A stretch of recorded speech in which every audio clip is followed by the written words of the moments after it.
The words flowed from Sarah Mitchell's lips, with the quiet certainty of someone who had learned to see the world, not with her eyes, but with her heart. Steve Harvey stood transfixed at his podium, watching this 28-year-old woman, whose serene confidence seemed to illuminate the entire studio, her hand resting gently on the harness of a golden retriever, whose alert, intelligent eyes never left her face. "Buddy isn't just my guide dog," Sarah had said, her voice clear and strong despite never having seen the faces of the people listening to her. "He's my eyes, my protector, my best friend, and my guardian angel, all wrapped up in one beautiful soul who chose to dedicate his life to making mine possible." The silence that followed wasn't the comfortable pause between game show questions. It was the reverent quiet that settles when everyone in a room suddenly understands they're witnessing something that transcends entertainment, something that reveals the profound connections possible between human and animal, between need and devotion, between vulnerability and strength. Steve looked at Sarah and Buddy, the woman sitting with perfect poise in the front row, while her guide dog lay at her feet in the professional alertness that never quite becomes relaxation, and saw something that broke every rule of game show hosting. This wasn't about Family Feud anymore. This was about a partnership that redefined what it meant to navigate the world, about trust so complete it became love, about two beings who had found in each other exactly what they needed to not just survive, but thrive. Let me take you back to how we arrived at this moment. How what started as a routine Family Feud taping became a masterclass in adaptation, independence, and the extraordinary bonds that can form when one being dedicates their life to serving another. It was a warm June morning at the Steve Harvey Studios in Atlanta, the kind of early summer day that fills everything with possibility and hope. But sitting in the front row was a young woman whose presence represented something much more profound than seasonal optimism. She embodied the triumph of human spirit over physical limitation, the power of partnership to overcome any obstacle. Sarah Mitchell, 28 years old, with the kind of confidence that comes from having learned to trust completely in something beyond herself, sat with her hand resting lightly on the harness of her guide dog Buddy. Buddy was a 5-year-old golden retriever whose calm intelligence was evident in every line of his body, every slight movement of his ears as he monitored the unfamiliar sounds and scents of the television studio. Sarah had been born with Leber congenital amaurosis, a rare genetic condition that causes severe vision loss from birth. She had never seen a sunrise, never watched a movie, never looked into her parents' faces, or seen her own reflection. But Sarah had never known these as losses, because she had never known them as possibilities. She had built her entire life around other ways of experiencing the world. The early years had been challenging for Sarah's parents, Lisa and David Mitchell, who had struggled to understand how to raise a child who would never see. But Sarah had surprised everyone with her adaptability, her determination, and her refusal to be limited by what others saw as a disability. She had learned to read Braille by age 4, had memorized her neighborhood by sound and scent by age 6, and had developed such acute hearing that she could navigate familiar spaces with confidence that amazed everyone who knew her. But it was when Sarah turned 23 that her life truly transformed.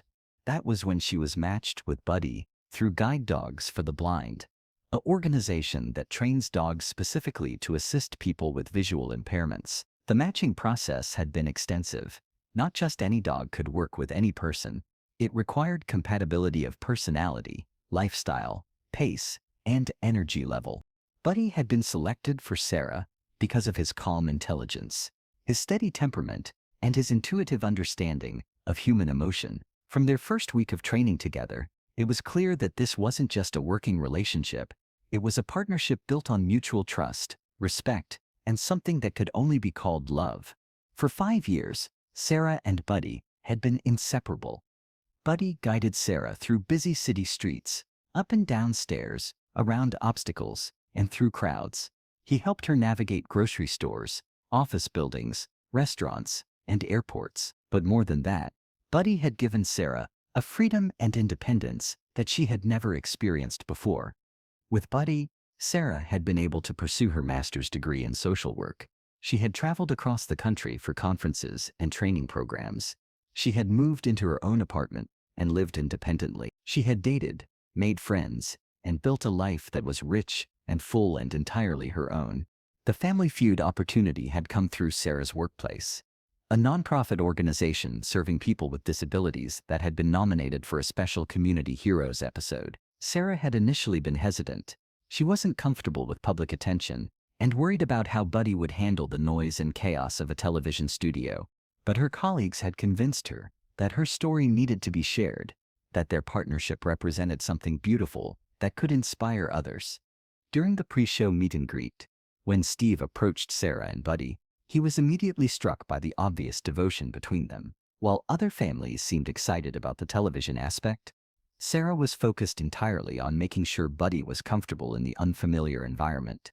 Speaking to him in the soft, affectionate tones of someone addressing their most trusted friend. "Sarah," Steve had said, noting how Buddy's attention was completely focused on his handler. "This is Buddy." "Yes," Sarah had replied with a smile that lit up her entire face. "Buddy, say hello to Mr. Harvey."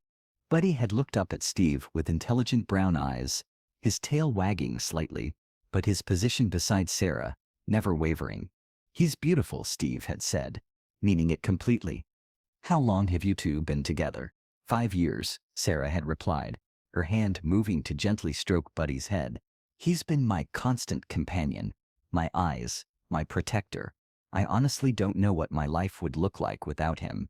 Steve had sensed there was much more to their story, but the conversation had been brief, interrupted by production needs. The Mitchell family had been selected to compete against the Rodriguez family from California, with Sarah joined by her parents Lisa and David, her sister Jennifer, and her brother-in-law Mark. From the moment the game started, it was clear that Sarah's participation was seamless. She moved with confidence, responded quickly to questions, and showed no hesitation despite being in an unfamiliar environment.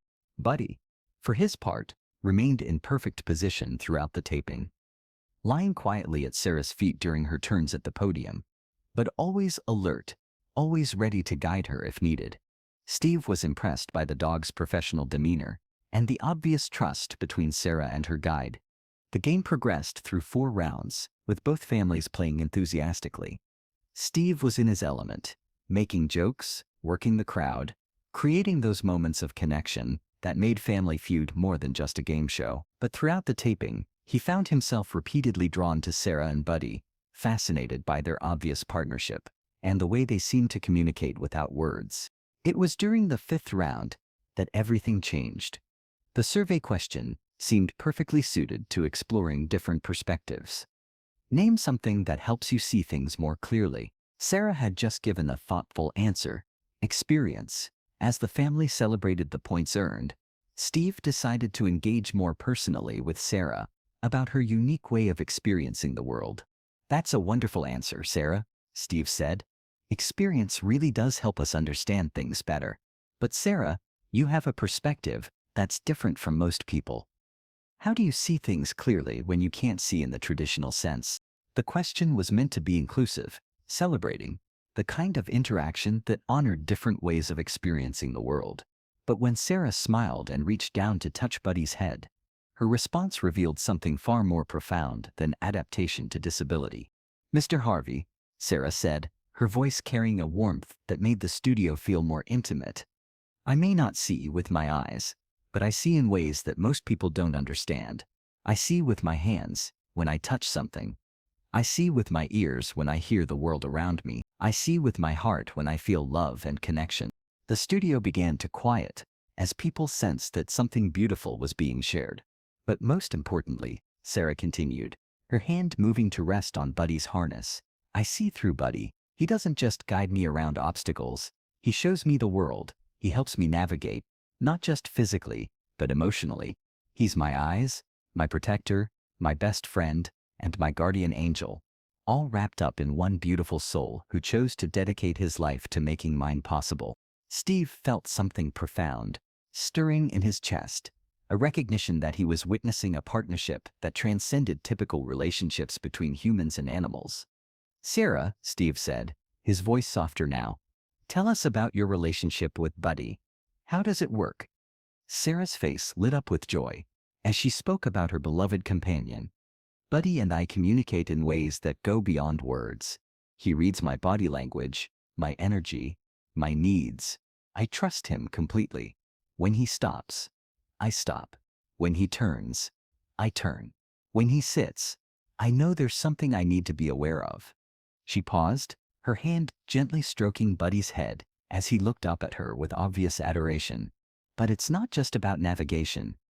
Buddy knows when I'm sad and needs comfort. He knows when I'm stressed and needs calming. He knows when I'm excited and wants to share in my joy. He's not just my guide dog. He's my best friend who happens to have 4 legs. The audience was completely silent now, drawn into Sarah's story, not by entertainment value, but by the pure love evident in every word she spoke about her canine partner.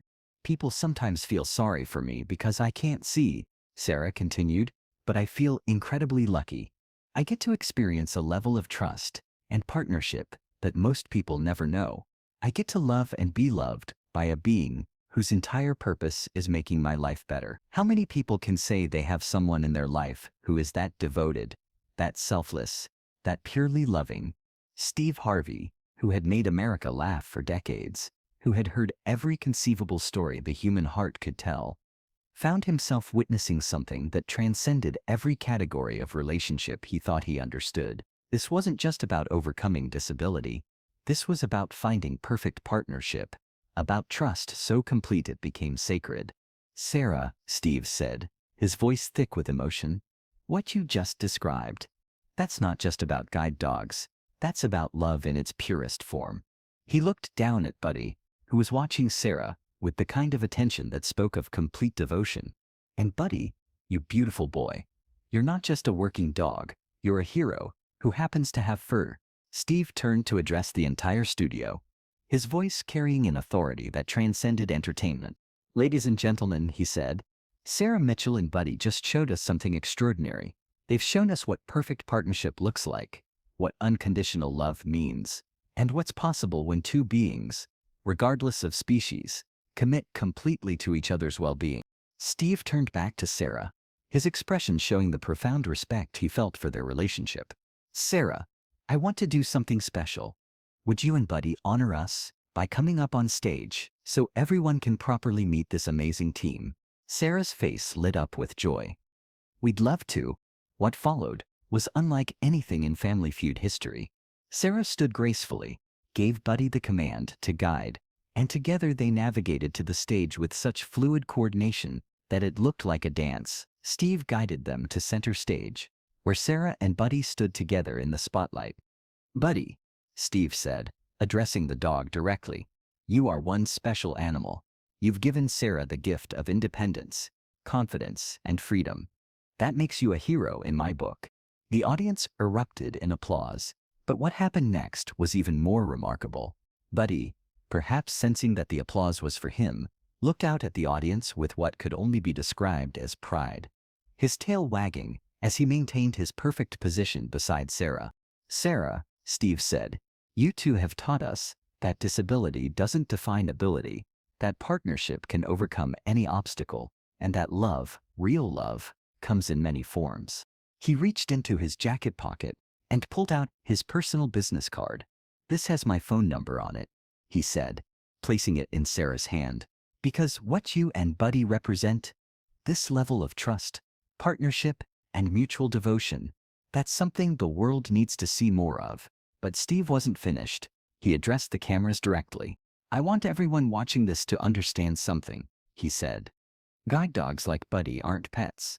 They're highly trained professionals who dedicate their lives to serving others. They deserve our respect, our admiration, and our support. And people like Sarah show us that physical limitations don't have to limit the life you build. The audience response was overwhelming. The standing ovation seemed to go on forever. And through it all, Sarah stood with her hand on Buddy's harness, tears of joy streaming down her face while Buddy remained perfectly positioned, professional, and proud. The episode that aired 8 weeks later became one of the most watched and most discussed in Family Feud history. Not because of the game, but because viewers witnessed something powerful, a partnership that redefined what was possible, love that transcended species, and proof that the most meaningful relationships are built on trust, devotion, and mutual service. But the real impact happened in the weeks and months that followed. Sarah's story sparked a national conversation about guide dogs and service animals. Applications to guide dog training programs increased dramatically. Donations to organizations that train service animals reached record levels. Steve established the Sarah and Buddy Service Animal Foundation, providing funding for service animal training and supporting people with disabilities who needed animal assistance. The foundation's motto, inspired by Sarah's words, read simply, "Some angels have 4 legs and wet noses." 6 months after the taping, Sarah was invited to speak at the International Guide Dog Federation conference, where she shared her story with trainers and recipients from around the world. Buddy, of course, accompanied her, charming everyone he met with his professional demeanor and obvious devotion to Sarah. Sarah also began working with local schools, bringing Buddy to educational presentations about disability awareness and service animals. Children were fascinated by Buddy's training and impressed by Sarah's independence, learning that people with disabilities aren't limited by their conditions, but empowered by their adaptations. 1 year after their Family Feud appearance, Sarah and Buddy were featured in a documentary about service animals. The film followed them through a typical day, showing how seamlessly they navigated the world together and how their partnership had evolved beyond working relationship into something that could only be called family. "People ask me if I think about what it would be like to see," Sarah said in the documentary. "But honestly, I can't imagine experiencing the world any differently than I do with Buddy. He's shown me beauty in ways that have nothing to do with vision. He's taught me that the most important things in life aren't seen with eyes anyway, they're felt with the heart." Steve Harvey learned something that day that changed how he approaches every conversation about partnership, trust, and what it means to serve others. He learned that the most meaningful relationships aren't always between people, that love can be measured in daily acts of service, and that sometimes angels come with 4 legs and the willingness to dedicate their entire lives to making someone else's life better. Sarah and Buddy's story became more than just a television moment. It became proof that perfect partnerships exist, that trust can be absolute, and that love, when it's pure and selfless, can overcome any obstacle and create possibilities that seem impossible. Because sometimes a blind woman's description of how her guide dog helps her see can teach an entire studio about the meaning of devotion. Sometimes the most beautiful love stories are between species rather than within them, and sometimes the most powerful television happens when 2 beings show the world what perfect partnership looks like, one leading with complete competence, the other following with absolute trust, both serving each other with a love that makes everything else possible. Sarah Mitchell and Buddy proved that when 2 beings commit completely to each other's well-being, they can navigate any terrain, overcome any obstacle, and create a life that's not just functional, but beautiful. Their partnership reminds us that the best relationships aren't about what we can see, but about how deeply we can trust, how completely we can love, and how willingly we can serve those who need us most.